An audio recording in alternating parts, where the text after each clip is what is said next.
오늘은 종교개혁 주일입니다. 많은 사람들이 개혁을 이야기합니다.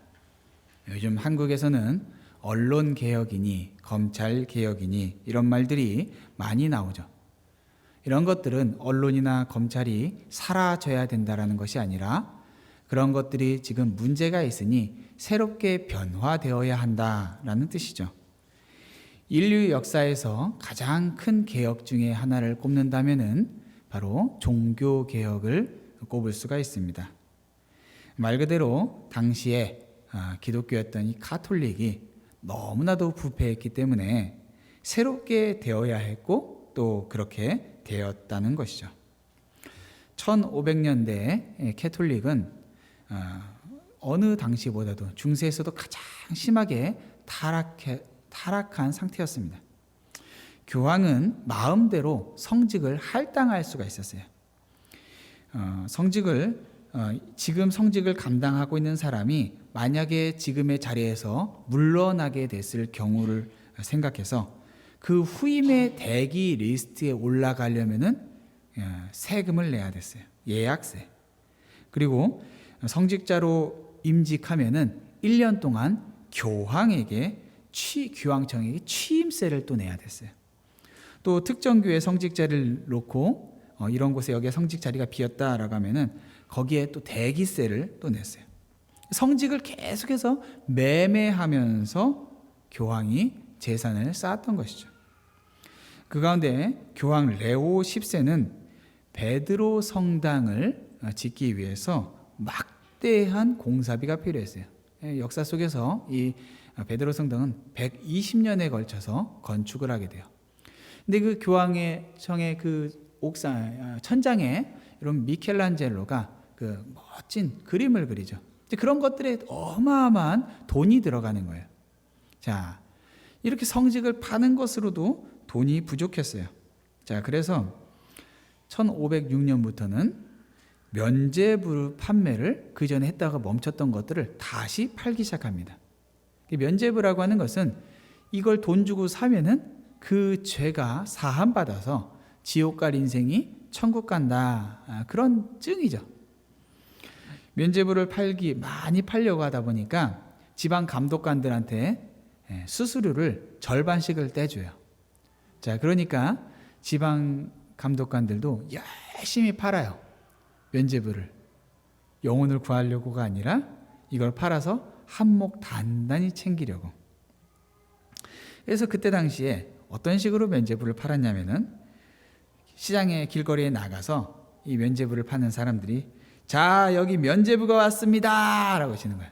자, 이 한 장이면 당신은 물론 당신 부모의 죄도 사할 수가 있습니다.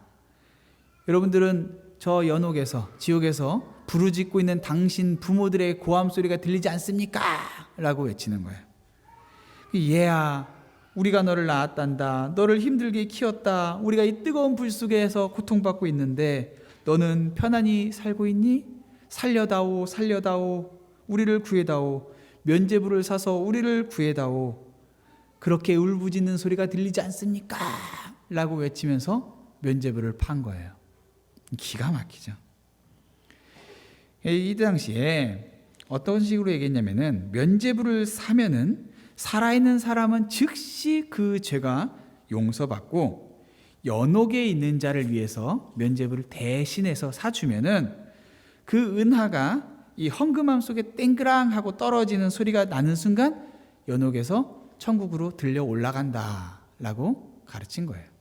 그게 교황으로부터 온 중세 가톨릭 안에서 모든 성도들에게 외친 주장이었어요. 그러니까 면죄부 판매자들이 이런 식으로 설교를 절박하게 하니까 자기 자신과 자기의 사랑하는 사람들을 위해서 열심히 사람들이 면죄부를 샀고 또 팔았어요. 자, 그때 당시에 여러분이 아시는 마틴 루터라고 하는 인물이 등장합니다. 그러니까 어느 날 길을 가다가 심한 폭풍우를 만나고 그 가운데에서 자신이 죽을 것 같은 두려움을 느끼면서 살려달라고 외칩니다. 근데 이제 감히 하나님에게 살려달라고 외치지를 못하고 자신이 그나마 가까이 갈 수 있을 거라고 생각했던 성 안나에게 자신을 구해주면은 자기가 수도승이 되겠다고 기도했어요. 수도승이 되기 전에 길에서 그런 일이 있었던 거예요. 그래서 수도승이 됐어요. 자, 폭풍이 가라앉고 약속한 대로 수도승이 됐는데 이 사람 안에 언제나 이 죄에 대한, 하나님의 의에 대한 두려움이 있었어요. 그래서 자신이 구원받지 못했다라고 하는 그런 두려움이 있었고, 하나님의 의에 대한 생각만 하면은 언제나 그 하나님의 공의가 두렵고 불편했어요. 하나님 앞에서 자기는 너무나도 험악한 죄인이라는 거였어요. 자, 그런데 어느 날 로마서 말씀을 통해서 이 하나님의 의가 너 죄인이야 라고 하는 공의로서, 재판장의 그 두렵게 하는 그런 의로서 성경이 자신에게 말하고 있는 것이 아니라 하나님이 우리를 의롭게 하는 선물로 주어주는 하나님의 의라는 것을 발견하게 돼요. 그러니까 성경을 통해서 어느 날 깊이 자신의 구원을 경험하게 되는 거였어요. 자, 그런 구원을 경험하고 나니까 그냥 이 캐톨릭의 이 분위기 속에서 면죄부를 팔고 성직이 매매되고 이런 분위기에 그대로 편승할 수가 없었어요. 자, 그래서 그 양심을 따라 1517년 10월 31일 우리가 미국에서는 할로윈 데이로 기념하는 그 10월 31일 비텐베르크 교회 대문에 가서 95개조 반박문을 못으로 박아버립니다. 그게 종교개혁의 시작이 되었어요. 그렇게 하나님의 말씀을 바르게 이해하고 그 말씀을 강하게 붙잡아서 종교개혁이 시작되고 또 종교개혁이 성공적으로 마칠 수가 있었던 거예요. 이 종교개혁이 있었을 때 성경이 너무나도 중요했는데 이 당시에 하나님의 섭리를 따라서 루터는 성경을 번역하였는데 이 성경 번역이 활자술이 등장하면서 번역된 성경이 모든 사람들에게 읽혀질 수가 있었어요. 그래서 이것이 종교개혁을 가능하게 했다라는 거죠. 자, 근데 이런 종교개혁은 500년 전에만 있었던 사건이 아니었어요. 2500년 전, 오늘 우리가 읽었던 이 느헤미야 8장에 있었던 이 사건도 일종의 종교개혁이에요. 이 사람들도 성경을 통해서 그러한 개혁을 경험해요. 그러면 어떻게 이 사람들이 그러한 종교개혁을 경험할 수 있었을까요? 예루살렘이 무너졌어요. 바벨론에 의해서 이스라엘 백성들은 끌려갔어요. 끌려간 지 벌써 100년이 훌쩍 지나갔고 하나님의 은혜를 따라서 약속한 시간이 되자 이 사람들을 하나님께서 예루살렘으로 돌려보내주셨어요. 그 길이 열렸어요. 그래서 하나님의 백성으로서 정체성을 가지고 예루살렘의 회복을 기다렸던 사람들이 예루살렘에 돌아와요. 바벨론에 이미 정착해서 모든 것들을 그냥 살아갈 수 있었던, 그리고 나름대로 성공한 삶을 누릴 수 있었던 그들이 폐허밖에 남지 않은 예루살렘으로 돌아와서 성전을 재건하고 또 성벽도 재건하면서 아둥바둥 살아가고 있었어요. 드디어 성벽의 성문까지 완공하고 나서 며칠 뒤에 오늘 본문의 이 장면이 시작되는 거예요. 이들은 어떻게 새로운 시대를 맞이하게 됐을까요? 자, 오늘 8장 1절에 보니까 이스라엘 자손이 자기들의 성읍에 거주하였더니 7째 달에 이르러 모든 백성이 일제히 수문 앞 광장에 모여 학사 에스라에게 여호와께서 이스라엘에게 명령하신 모세의 율법책을 가져오기를 청하매라고 말하고 있어요. 하나님의 말씀을 가져와 달라는 거예요. 자, 이스라엘 백성들은 이제 성전도 생겼고 성벽도 생겼어요. 나름대로 자신들이 우리는 이스라엘이야, 우리는 하나님 나라의 백성들이야 이렇게 외치고 살 수 있는 그러한 성전과 터가 생긴 거예요.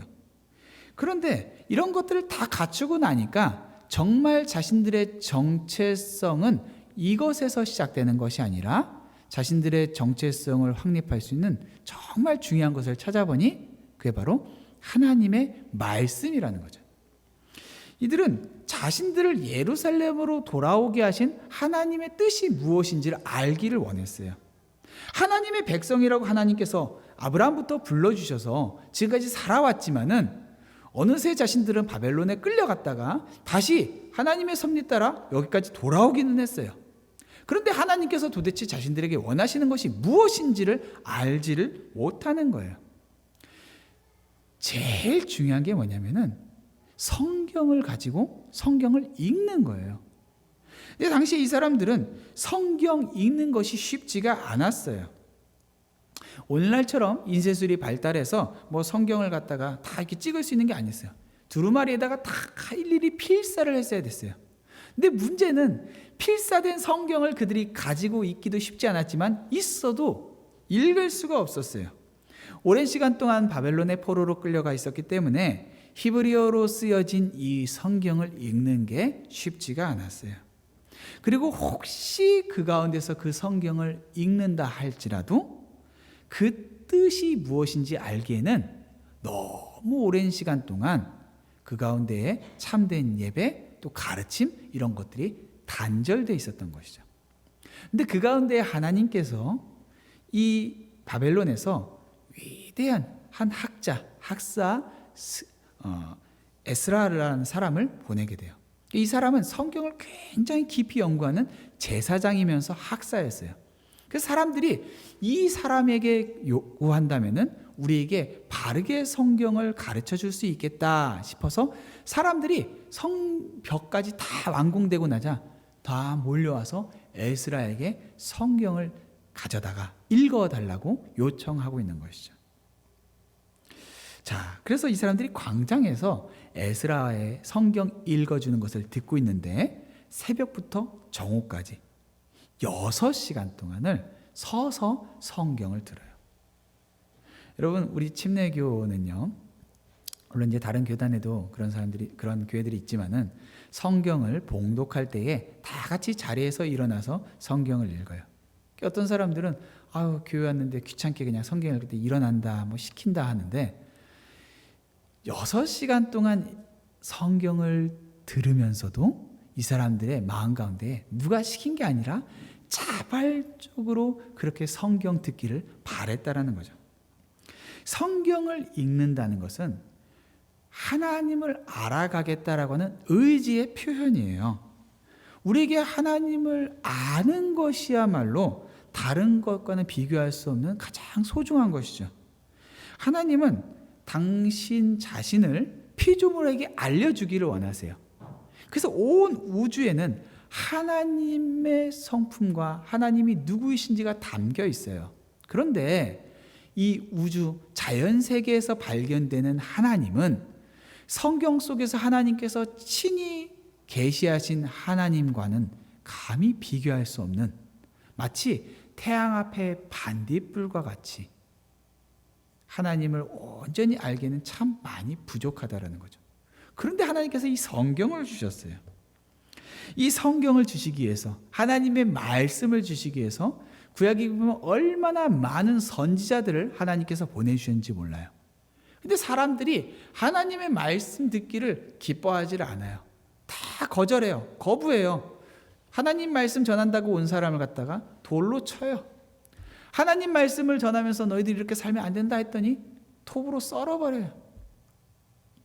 산채로 땅에다 묻어버려요. 사람들이 이렇게 하나님 말씀 듣기를 싫어하는데 하나님 당신은 이들에게 다른 게 아니라 결국 하나님의 말씀이 필요하기에 계속해서 어찌 보면은 이렇게 아깝게 하나님 사랑하는 사람들을 허비해도 될까 싶을 만큼 그 사람들을 계속해서 보내세요. 참으로 이 성경은 피 흘림의 책인 거예요. 하나님의 말씀은 피 흘림 없이 전달되지가 않았다라는 거죠.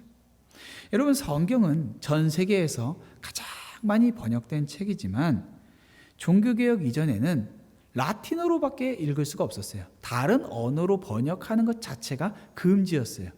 다른 언어로 번역을 하게 되면은 신성 모독의 죄를 물어서 사형에 처했어요. 불로 태워 죽였어요. 수많은 사람들이 그러한 고통 가운데 살았어요. 자, 이 마틴 루터와 같이 영국의 위대한 종교개혁가 윌리엄 틴데일이라는 사람이 있어요.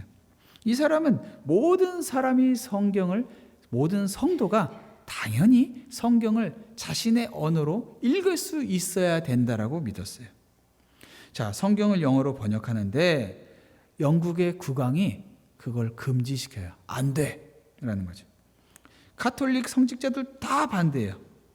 자, 그런데 이 틴데일이 이러한 반대에도 불구하고 뭐라 하냐면은 하나님께서 저의 생명을 연장시켜 주신다면은 쟁기를 가는 소년이 당신들보다 더 성경을 알 수 있도록 할 것입니다. 라는 성경을 알 수 있도록 하기 위해서 자기 목숨을 걸었어요.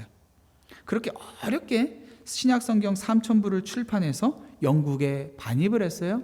그런데 발견되는 족족 다 불태워졌어요. 그럼에도 불구하고 계속해서 성경 번역을 하고 나중에는 구약을 번역하고 있을 때 체포돼서 감옥에 갇혔어요. 그리고 투옥된 지 2년 만에 그가 이단이라고 하는 죄목으로 화형에 처하게 돼요. 그가 마지막으로 뭐라 했냐면은 주여 영국 왕의 눈을 열어주소서라고 기도하고 순교의 제물이 된 거예요. 그래서 그를 영어 성경의 아버지라고 불러요.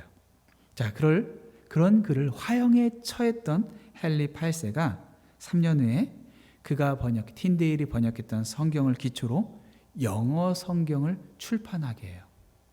그리고 그 틴데일이 순교하고 75년이 지나서 1611년에 그의 성경을 90%나 사용한 여러분이 아시는 그 유명한 킹 제임스 성경이 발간이 돼요. 여러분이 읽는 이 성경은 그냥 읽어지는 게 아니에요. 누군가의 목숨의 값으로 치러졌다는 거죠. 성경이 한국 조선 땅에 들어갈 때도 마찬가지였어요. 성경을 번역한 아펜젤러는 성경 번역을 열심히 하면서 또 회의에 참석하는 도중에 바다에서 선박 충돌 사고로 죽음을 맞이했어요. 여러분, 토마스 선교사는요, 조선 수군들이 활을 쏴서 배를 태워버리는데 그 배에서 뛰어내려서 성경을 이렇게 품고는 물가로 나왔어요. 그리고 자신의 목을 치려고 하는 조선 포졸 앞에 이 성경을 내밀고 자신의 목이 쳐서 순교를 당했어요. 신학교에 있을 때 어느 날 채플 시간에 저 남미 오지에서 어느 한 오지에 있는 부족에게 그들의 언어로 처음으로 번역된 성경이 그들에게 전달되는 장면을 보여줬어요. 헬기에서 이렇게 박스 몇 개가 이렇게 내려졌어요. 그러자 온 마을 사람들이 다 몰려들었어요. 여러분 뭐 영화나 뭐 다큐멘터리에 보는 그런 오지에 있는 복장이었어요. 이 사람들이 다 모여들어서 박스를 딱 뜯고 그 안에 자신들의 언어로 된 성경이 딱 나오는데 얼마나 기뻐하면서 환호하는지, 이 사람들에게 누군가가 봤을 땐 필요한 게 문명, 문화생활, 교육, 먹을 것 이런 것처럼 보이잖아요. 근데 이 사람들이 그런 것들로 기뻐하는 게 아니라 자신들의 언어로 성경이 나왔다고 그렇게 기뻐하는 거예요. 여러분, 성경을 읽는다는 것은 하나님을 아는 지식을 얻는 것이고 또 이 하나님께서 당신을 계시하기 위해서 많은 사람들의 피 흘림을 통하여서 우리에게 성경을 전달해 주셨어요. 그런데 왜 성경을 읽지를 않을까요? 우리에게 그토록 유익하다라고 하고 이 안에 참된 생명이 있다라고 하는데, 그리고 이것을 우리가 이해하지 못한다고 말할 수 없도록 이것을 읽기 위해서 모든 다른 언어를 배워야 한다고 하죠. 그런 핑계되지 않도록 우리의 언어로 다 번역해다가 가장 좋은 재질의 종이를 갖다가 우리에게 다 갖다 줬는데 읽지를 않는 거예요. 그런데 이 사람들을 보세요. 자신들의 손에 성경이 쥐어져 있지 않아도 하나님의 말씀을 경외하는 마음에, 성경을 읽고 싶고 듣고 싶은 마음에 에스라가 성경 두루마리를 쫙 펴자 모두가 하나같이 자리에서 일어나서 경외하는 마음으로 그 말씀을 들어요. 에스라가 하나님을 경외하는 말을 외칠 때 이 사람들이 두 손을 들고 아멘, 아멘으로 응답했어요. 몸을 굽혀서 얼굴을 땅에 대고 여호와를 경배했어요.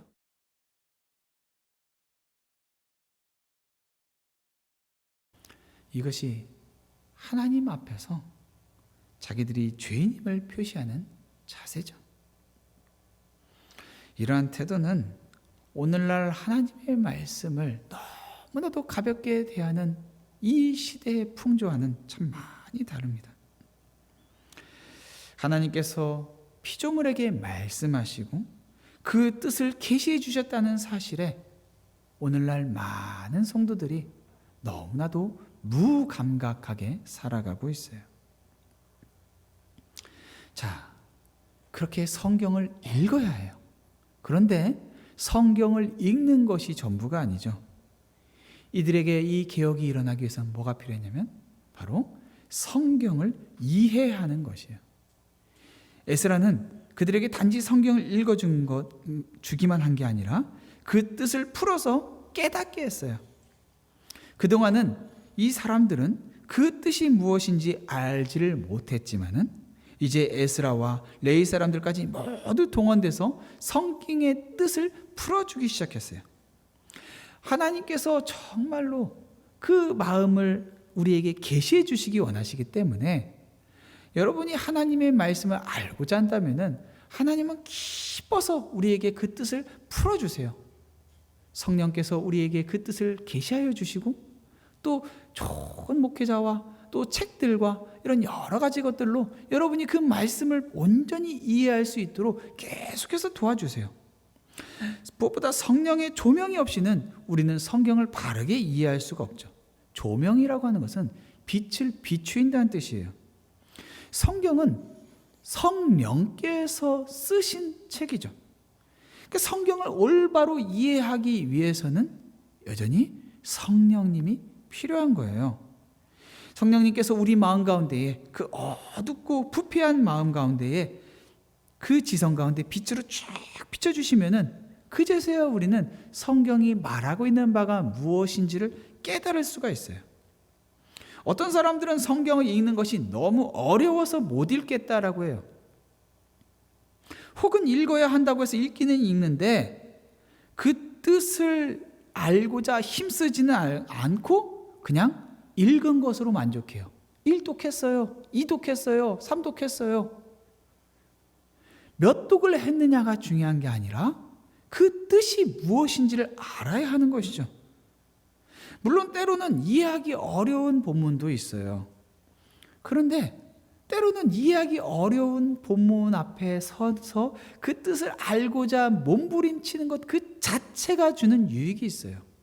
아, 나로서는 하나님을 스스로 알 수가 없구나. 내 노력과 내 지식으로는 하나님을 말씀을 온전히 알 수 없구나. 나는 참으로 하나님이 필요하구나. 성령의 도우심이 필요하구나. 그렇게 우리를 낮추게 되는 것이죠.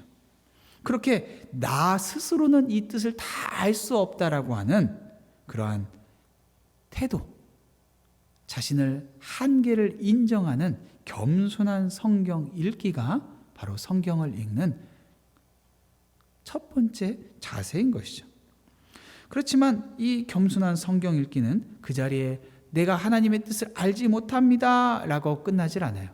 그것은 우리로 하여금 생각하는 성경 읽기로 우리를 끌고 가요. 하나님의 생각에 초점을 맞추는 거예요. 성경을 읽는다는 게 하나님의 마음을 이해한다라는 거잖아요. 요즘 사람들은 성경뿐만이 아니라 그냥 책 자체를 읽지를 않아요. 다 영상, 뭔가 눈에 쉽게 자극으로 다가오는 것들. 성경은 책을 읽을 때는 머릿속에서 생각을 하고 사고를 하고 상상을 펼쳐야지만 돼요. 그런데 영상으로 우리 눈에 그대로 들어오는 것은 가감 없이 그대로 뇌에 전달하면서 어떠한 생각의 여지를 주지를 않아요. 요즘에 책 읽거나 성경을 안 읽는 사람들은 많아도 하루에 한 번이라도 유튜브를 안 하는 사람들은 거의 찾아보기가 어려워진 시대가 됐어요. 근데 여러분 유튜브를 보면 어떻게 돼요? 항상 알고리즘이라는 게 있어요. 내가 관심 있고 내가 보는 것들을 컴퓨터가 이 사람이 관심 있는 게 이런 거네 해갖고 계속 그 귀 옆에다가 요거 봐, 요거 봐, 요거 봐. 약간 계속 유혹을 하는 거예요. 유튜브는 사람이, 이 시청자들이 무언가 생각하는 걸 싫어해요. 왜요? 생각하는 순간 시청하는 걸 멈추고 떠나버리잖아요. 그들이 원하는 것은 생각 없이 멍하니 보면서 그들이 주는 광고들 다 시청하고 광고들이 주는 것들을 갖다가 가서 소비함으로써 계속해서 그 시청자들 바보처럼 만들어서 그 앞에 끌어다 들여놓는 것. 그게 그들의 목적이에요. 그러니까 생각하는 걸 원치 않는단 말이에요. 누군가가 짜장면 10그릇 먹는 걸 보는 게 무슨 유익이 있어요? 그죠? 누군가가 또한 자신과 똑같은 내가 원하는 정치적인 입장을 가지고 상대 정당에 대해서 막 비난하는 소리를 똑같은 얘기를 계속해서 듣는 게 무슨 유익이 있어요? 심지어 설교도 내가 듣고 싶은 거, 내가 알고 싶은 거 계속해서 그 내용 안에서만 맴돌고 하다 보니 무언가 새로운 것이 그 안에 도전이 되고 변화로 찾아오기는 쉽지 않은 것이죠. 물론 뭐 아무 설교나 들어서는 안 돼요. 이단이 너무 많아요. 너무 엉뚱한 설교들이 많아요.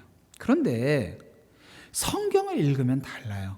성경을 읽으면은 내가 생각하는 교리 혹은 사상을 가지고 내 신앙은 이런 거야 라고 생각해도 말씀이 와서 부딪히게 되면은 고민하게 돼요. 주님께서 정말 원하시는 게 뭐지? 질문하게 되죠. 그래서 성경을 읽을 때 우리는 내 생각이 아닌 하나님의 뜻을 겸손하게 묻게 되는 거예요. 어떤 사람이 선택의 교리에 대해서 하나님께서 구원받을 자를 미리 선택하셨어 이런 것들을 싫어하면은 성경에서 정말로 이 교리에 대해서 무엇라고 말하고 있는지를 질문하면서 말씀을 읽어야 돼요. 그리고 성경에서 답을 찾으면 되는 거예요. 침례교는 성경의 사람들이라고 불려요. 그런데 오늘날 침례교 안에 성경의 사람들이라는 것은 거의 캐치프레이즈처럼 됐지 실제로 성경을 읽는 성도들을 보기는 쉽지가 않아요. 너무 재밌는 것은 거짓 종교들과 이단들은 자신들이 가진 이 메시지에 대해서 정통보다 더 자신 있고 확신을 가진다는 거예요. 얼마나 당당하게 이 거짓 메시지들을 가지고 당당하게 외치는지를 몰라요. 여러분 유튜브에 보면 온갖 이단들이 있잖아요. 근데 그 이단들 밑에다가 그 이단을 옹호하는 글들이 얼마나 많은지 몰라요. 근데 그 옹호하면서 너희들이 모른다. 너희들은 이 사람의 삶이 얼마나 정직한지, 얼마나 헌신적인지, 얼마나 열심인지 뭐 이런 얘기들을 해요. 얼마나 허무맹랑하고 이단적인 메시지를 했는지는 상관없이 그냥 자신들이 믿고 있는 바를 떠들어댈 뿐이에요. 왜요? 성경적인 근거가 없어요. 성경을 모르니까 그냥 자신들이 믿고 싶은 바를 떠들어대면서 믿고 싶은 메신저를 옹호하고 지지하는 거죠. 제가 신학교를 졸업하고 한국에 들어가서 1년 동안 있었다고 몇 번 말씀드렸습니다. 가자마자 어떻게 주님께서 한 고아원으로 인도하셔서 그 고아원 애들을 6개월 동안 데리고 있으면서 성경을 가르쳤어요. 그리고 이제 아이들하고 이제 헤어지고 이제 결혼해서 미국으로 다시 돌아왔는데 한 2년쯤 있다가 그때 가르쳤던 아이 중에 하나한테 연락이 온 거예요. 연락이 와서는 하는 말이 친구를 만났는데 친구가 누군가를 어떤 선배라고 해서 데려왔다는 거예요. 근데 선배가 와서 성경을 가르쳐 주겠다고 해서 성경을 막 이야기를 하는데 내용이 보니까 이상하다라는 거예요.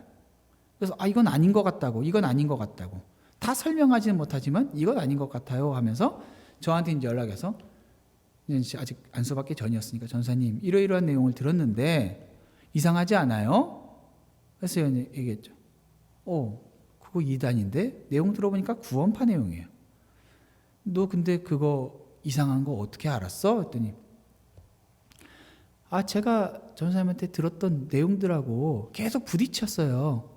그래서 다 설명은 못하겠지만 이게 잘못됐다라는 건 알겠더라고요. 라는 거예요.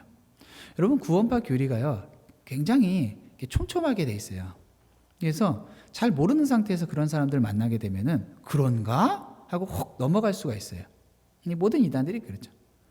근데 신앙생활을 오랫동안 어른이라고 할지라도 그러한 유혹 앞에, 그러한 메시지 앞에 굉장히 흔들릴 수 있는데, 이제 갓 20살 된 아이가 그 내용을 들으면서 구원파가 뭔지는 몰라도 그 내용이 잘못됐다라는 것은 분별할 수가 있는 거예요. 왜? 그 안에 참된 지식이 있으니까. 성경을 가지고 있다고 해서 전부가 아니라 성경을 가지고 분별할 수 있도록 그 성경을 이해하는 것, 그것이 바로 성도에게 마땅한 태도인 것이죠. 마지막으로 이 사람들은 성경에게 진실하게 반응했어요. 이 사람들이 말씀을 듣고 깨닫게 됐을 때 자신들이 율법에게 얼마나 큰 죄를 지었는지를 느끼게 됐어요. 그래서 모두가 다 같이 울어요. 이 사람들은 바벨론에서 돌아와서 바벨론에서부터 율법이 다 온전하게 낭독되는 경험을 겪지 못했어요. 포로 생활을 하는 동안 부분적으로 알고 있었던 이 성경의 지식들이 이제 에스라의 가르침을 통해서 조각조각이 맞춰지면서 분명하게 그 내용이 깨달아지기 시작한 거예요. 이제서야 하나님께서 자기 열조를 벌하시고 예루살렘을 무너뜨리셨던 게, 그리고 바벨론의 포로로 넘기셨던 게 부당한 대우가 아니었다라는 것을 깨닫게 됐어요. 열조가 하나님 앞에 수없이 거듭해서 죄를 지었고, 그럼에도 불구하고 하나님께서 그들을 계속해서 때리시고 용납하시고 얼르시고 달래시면서 지금까지 끌어와셨다는 걸 알게 된 거예요. 그래서 오늘날 자신들이 이 자리에 앉아서 하나님의 말씀을 듣고 있을 때에 하나님 앞에 자신들이 얼마나 죄악된 사람들인지를 깨닫게 되고, 자신의 이 죄악된 모습 앞에 비참하게 회개하며 돌이키게 된 거죠. 참 기가 막힌 거죠. 이제 보니 조상들의 죄뿐만 아니라 바로 내 자신이 하나님 앞에 어떠한 죄인인지를 말씀 앞에 서보니까 분명하게 깨달아진 거예요.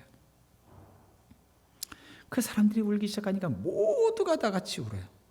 성경에 보면은 느헤미야도 에스라도 레위인들도 울지 마라 울지 마라 해요.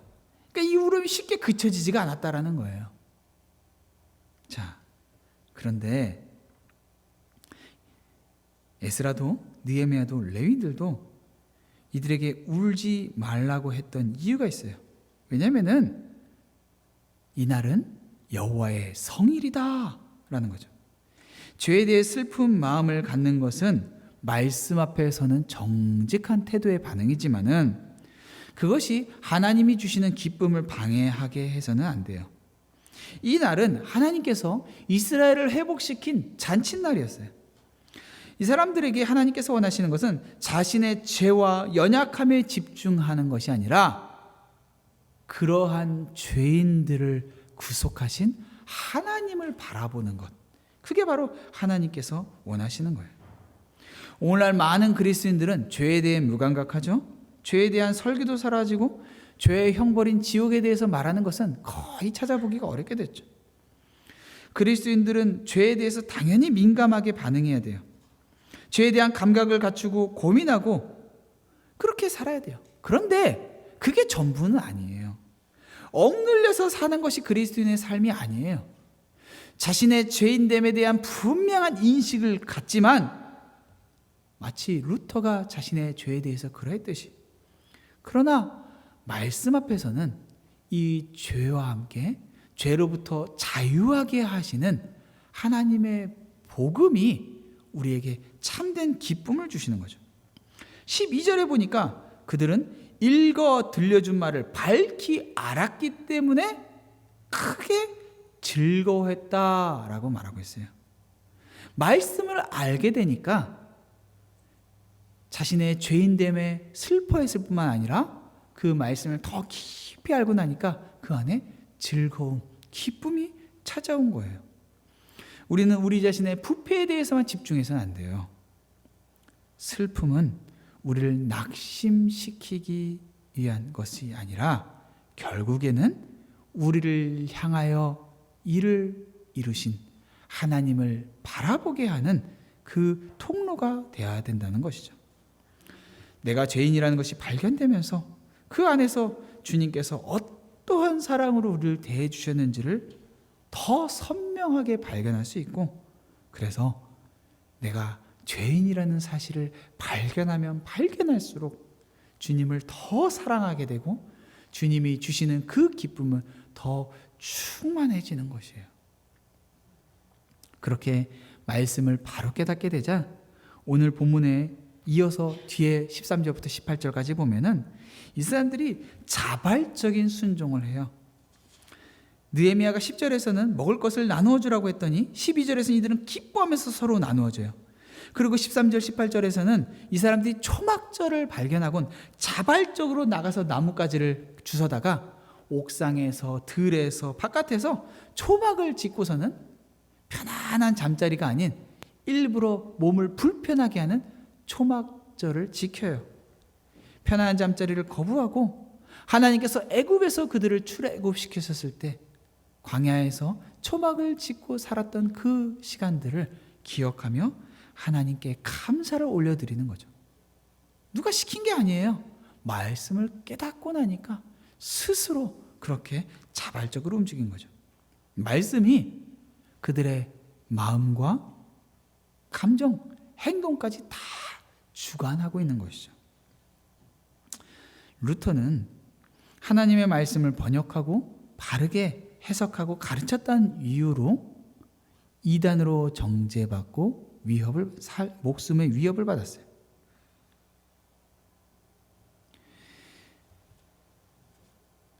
루터를 보름스 의회에 불러다가 황제와 모든 종교 지도자들이 다 모여다 놓고서는 그 안에서 루터를 신문했어요. 황제를 대신해서 그 자리에 있던 대주교의 고문관이 루터에게 두 가지를 질문해요. 첫 번째는 그대의 이름으로 출판된 이 책들을 그대의 것으로 인정하는가? 성경을 해석하고 또 캐톨릭의 잘못된 것들을 지적하면서 바른 신앙생활을 할 수 있도록 썼던 그 책들을 말하는 거예요. 두 번째는 그리고 이 책들을 쓴 내용들을 철회할 준비가 됐는가라는 거죠. 첫 번째 질문, 이 책들 그대가 쓴 거냐? 맞습니다 라고 대답했죠. 자, 이 책들을 철회하겠는가? 철회할 준비가 됐는가? 라고 했어요. 자, 그러자 루터가 하루의 시간을 달라고 했어요. 여러 가지 이야기들이 있어요. 황제와 그 수많은 종교 지도자들이 압도하는 그 분위기 속에서 루터가 두려워했다라는 말도 있고, 어떤 사람들은 정말 이 자신이 대답해야 될 이 답에 너무나도 큰 무게감을 알기 때문에 진지하고 진솔하게 답하고 싶은 마음에 그 시간을 달라고 했다라는 이야기도 있어요. 아마도 후자일 것 같아요. 왜냐하면 이 사람이 루터가 집으로 밤에 돌아와서 그때 썼던, 그날 밤에 썼던 기록에 보면은 절대 엉뚱한 소리 안 하겠다라고 하는 그 기록이 있어요. 자, 그리고 다음 날 다시 그 의회에서 황제와 정말 그 엄숙한 분위기, 모든 지도자들 앞에서 그 가운데 서서 루터가 이렇게 고백합니다. 성서의 증거함과 명백한 이성에 비추어 나의 유죄가 증명되지 않는 이상 나는 교황과 공의회의 권위를 인정하지 않겠습니다. 사실 이 둘은 오류를 범하여 왔고 또 서로 엇갈린 주장을 펴왔습니다. 내 양심은 하나님의 말씀에 사로잡혀 있습니다. 나는 아무것도 철회할 수 없고 또 그럴 생각도 없습니다. 왜냐하면 양심에 반해서 행동하는 것은 안전하지도 못할 뿐만 아니라 현명한 일도 아니기 때문입니다. 하나님이여 이 몸을 도우소서. 아멘. 우리의 본성은 변화를 싫어해요.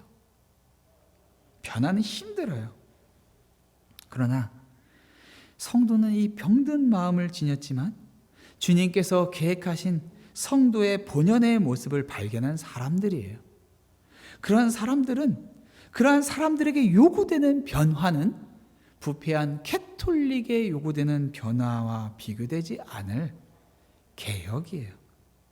그러기에 변화를 사모하지 않는 성도는 참 성도라고 할 수가 없어요. 그러한 변화를 가능하게 하는 수단이 뭐예요? 오직 하나님께서 우리에게 주신 말씀이에요. 여러분에게 성경은 얼마만큼의 가치를 갖고 있습니까? 여러분은 성경을 읽으십니까? 성경을 이해하기 위해서 얼마나 힘쓰고 계십니까? 또 성경을 읽으면서 얼마나 슬퍼하고 기뻐하고 또 순종하고 계십니까? 이 성경을 사랑하여서 우리의 삶에 계획하신 하나님의 마음을 알고 그 마음에 합당한 사람이 되는 매일의 변화를, 개혁을 여러분의 삶에서 경험하시기를 주님의 이름으로 축원합니다.